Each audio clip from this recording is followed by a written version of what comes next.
நம்ம டெய்லி லைஃப்பில் யூஸ் பண்ணுற ஒரு இம்பார்ட்டண்ட்டான கேஜெட்டுன்னு பார்த்தோம்னா மொபைல் ஃபோன்ஸ். நம்ம ஜனங்க வந்து ஒரு நாள் சாப்பிடாம கூட இருப்பாங்க, ஆனால் அவங்களால ஃபோன் யூஸ் பண்ணாமல் ஒரு மணி நேரம் கூட இருக்கவே முடியாது. நம்ம ஃபோனில் பார்த்தீங்கன்னா ஜாவா, ஆண்ட்ராய்டு, iOS இந்த மாதிரி பல வெரைட்டி இருக்குது. ஆனால் அதில் பாப்புலராக இருக்க 2 வெரைட்டின்னு பார்த்தோம்னா iOS அண்டு ஆண்ட்ராய்டு ஃபோன்ஸ் தான். இது ரெண்டுத்துலேயும் இருக்கிற பாசிட்டிவ்ஸ் அண்டு நெகட்டிவ்ஸை பற்றி தான் இன்றைக்கி நம்ம பார்க்க போகிறோம்.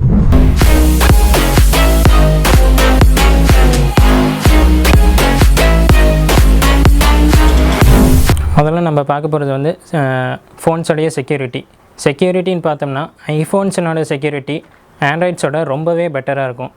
இது எதனாலன்னு பார்த்தோம்னா, இது ஐஃபோன்ஸில் யூஸ் பண்ணுற iOS வந்து ஒரு க்ளோஸ்டு சிஸ்டம். இதனோட கோட்ஸை வந்து, அதாவது இதில் யூஸ் பண்ணியிருக்க கோடிங்ஸை வந்து யாராலையுமே ஆக்சஸ் பண்ண முடியாது. ஆப்பிள் கம்பெனியை தவிர இதோட கோடை வந்து யாராலையுமே ஆக்சஸ் பண்ண முடியாது. ஆனால் ஆண்ட்ராய்டுக்கு வந்து அப்படி கிடையாது. இது வந்து ஒரு ஓப்பன் சிஸ்டம். இதனோட கோடிங்கை யார் வேணாலுமே எடுத்து மாடிஃபை பண்ணிக்கலாம்.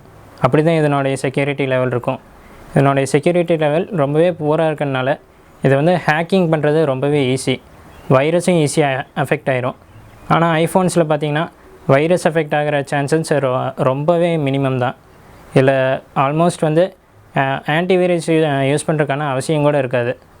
அதனுடைய செக்யூரிட்டி அந்தளவுக்கு பெட்டராக இருக்கும். ஸ்மார்ட் ஃபோன்ஸில் இருக்க ஒரு முக்கியமான ஃபீச்சர்னு பார்த்தோம்னா வாய்ஸ் அசிஸ்டன்ஸ். இந்த வாய்ஸ் அசிஸ்டன்ஸ் வந்து போத்து நம்ம ஐஃபோன்ஸ் அண்ட் ஆண்ட்ராய்ட்லேயுமே இருக்குது. ஐஃபோனில் வந்து இதை சிரின்னு சொல்லுவாங்க, இதை ஆண்ட்ராய்ட்ஸில் கூகுள் அசிஸ்டன்ஸ்னு சொல்லுவாங்க.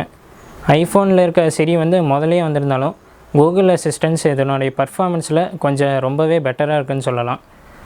இது எதனாலன்னு பார்த்தோம்னா, நம்ம வந்து இப்போது ஆண்ட்ராய்டு ஃபோன்ஸில் கூகுள் கேலண்டர், கூகுள் மேப்பை வந்து இன்ஸ்டால் பண்ணி வச்சுருந்தோம்னா, நம்ம ஒரு மீட்டிங் இருக்குன்னு அந்த கூகுள் கேலண்டரில் இப்போ ஒரு நோட் பண்ணி வச்சுருக்குறோம். அந்த மீட்டிங் நடக்க போகிற டைமில் இந்த ரோட் டிராஃபிக் இது எல்லாத்தையுமே அந்த கூகுள் மேப்பில் அனலைஸ் பண்ணி, இந்த ரோட்டில் வந்து இப்போ டிராஃபிக் ரொம்ப ஹெவியாக இருக்குது, நீங்கள் கொஞ்சம் ஏர்லியராக கிளம்புனா தான் உங்களால் அந்த மீட்டிங் வந்து அட்டென்ட் பண்ண முடியும் அப்படிங்கிற இன்ஃபர்மேஷன், அட்வான்ஸ்டு இன்ஃபர்மேஷன் கூட இது வந்து நமக்கு ப்ரொடியூஸ் பண்ணும். ஆனால் சிரி வந்து ஒரு பர்டிகுலரான நம்ம என்ன கேட்குறோமோ அதுக்கான பதில் மட்டும்தான் தரும். இந்த இடத்துல சிரி வந்து ஆண்ட்ராய்டு கிட்ட லேக் ஆகுது. ஃபோனுக்கான ஒரு முக்கியமான விஷயம்னு பார்த்தோம்னா அதனுடைய பர்ஃபார்மன்ஸ் தான்.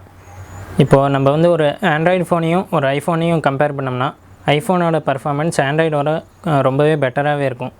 இதுக்கு காரணம் என்னென்னு பார்த்தோம்னா, அதில் யூஸ் பண்ணியிருக்க ப்ராசஸர் தான். இதில் வந்து A9, A11, A12 அப்படிங்கிற சிப்செட் வந்து யூஸ் பண்ணியிருப்பாங்க. இந்த சிப்ஸு தான் அதோட ஸ்பீடை வந்து இம்ப்ரூவ் பண்ணும்.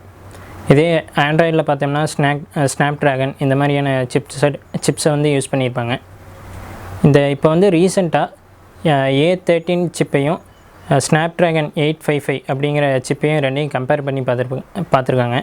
இந்த கம்பேரிசனில் என்ன தெரிஞ்சிருக்குன்னா, ஸ்னாப் ட்ராகன் சிப்பு வந்து A13 விட 25% ஸ்லோவாக இருக்குது அப்படிங்கிறத வந்து கண்டுபிடிச்சிருக்காங்க.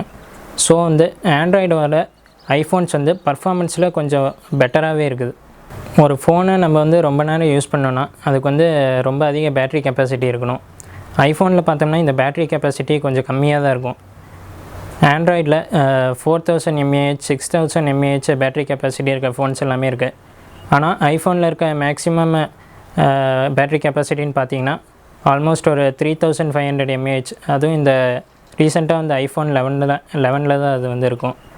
இதை இப்படி நம்ம யூஸ் பண்ணுறப்போ நம்ம வந்து அந்த ஃபோனை வந்து ரொம்ப நேரம் யூஸ் பண்ணிகிட்டே இருக்க முடியாது. ஒரு நாளில் ஒரு 2-3 தடவை சார்ஜ் பண்ணுற நிலமை கூட இருக்கும். இந்த பேட்ரின்னு பார்க்குறப்ப ஐஃபோனோட ஆண்ட்ராய்டு வந்து கொஞ்சம் பெஸ்ட்டாகவே இருக்குது. இப்போ நம்ம ஃபோனில் வந்து ஒரு முக்கியமான விஷயம் பார்த்தோம்னா அதனுடைய ஆப்ரேட்டிங் சிஸ்டம் தான். இந்த ஆண்ட்ராய்டு ஃபோன்ஸில் இருக்கிற ஆப்ரேட்டிங் சிஸ்டம் வந்து கூகுள் கம்பெனி வந்து அதை மேனுஃபேக்சர் பண்ணி தருவாங்க. இந்த கூகுள் கம்பெனி அதனோட லேட்டஸ்ட் வெர்ஷன் ரிலீஸ் பண்ணாலும் அதனோட வெர்ஷன் வந்து எல்லா ஃபோன்லேயுமே ரிலீஸ் பண்ண உடனே கிடைக்கிறதில்ல. இது வந்து ஒவ்வொரு பிராண்டட் மொபைல்ஸ்க்கும் ஒவ்வொரு நேரத்தில் தான் கிடைக்கும்.